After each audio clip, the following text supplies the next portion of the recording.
Hello everyone, আসসালামু আলাইকুম।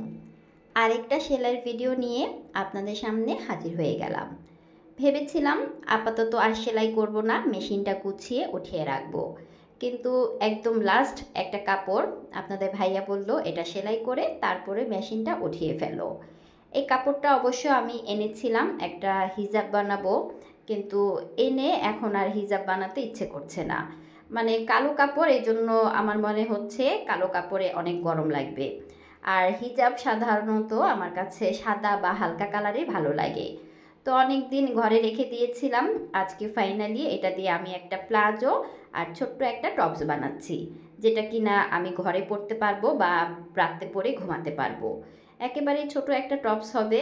তো এই যে আমি টপসটা মেপে, আগের যে টপস ছিল ওইগুলো মেপে আমি জামাটা কেটে নিচ্ছি। এখানে কাপড় একেবারেই কম ছিল, হিজাবের জন্য আমি 3 গজ কাপড় এনেছিলাম। এখন সেই 3 গজ কাপড় দিয়েই আমি প্লাজো এবং টপসটা বানাচ্ছি, যার কারণে আমার টপসের সাইডে একটু জোড়া পড়বে। তো আমি জোড়ার কাপড়টা মেপেই টপসটা কেটে নিচ্ছি।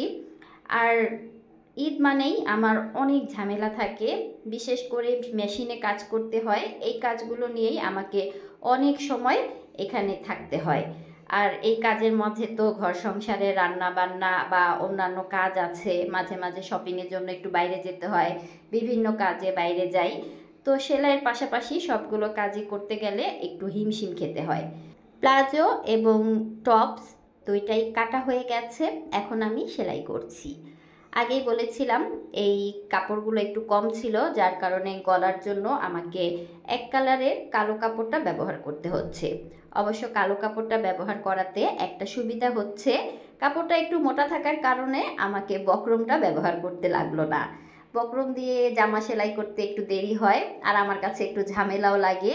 যেহেতু আমি এই ড্রেসটা ঘরে পরবো, এটা পরে আমি বাইরে যাব না, তাই খুব বেশি ঝামেলা করছি না, বক্রমও লাগাচ্ছি না।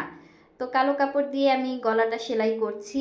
আমি সব সময় জামা বানালে সামনে একটু বড় গলা দিলেও পিছনের গলাটা সব সময় একেবারেই ছোট দেই।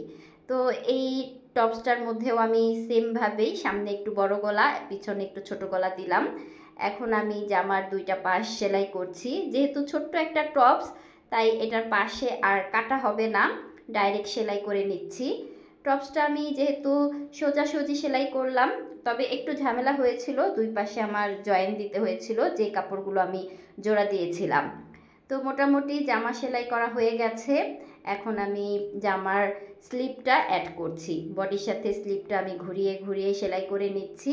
এই তো আমার জামা হয়ে গেছে, একটু আয়রন করতে হবে, সেই কাজটা আপনাদের ভাইয়ার। আর এখন আমি প্লাজোটা সেলাই করছি। তবে এই জামাটা পরতে কিন্তু অনেক আরাম হবে, একেবারেই সফট। এটা একটা বেক্সি বয়েলের কাপড় ছিল, খুবই আরামদায়ক একটা কাপড়।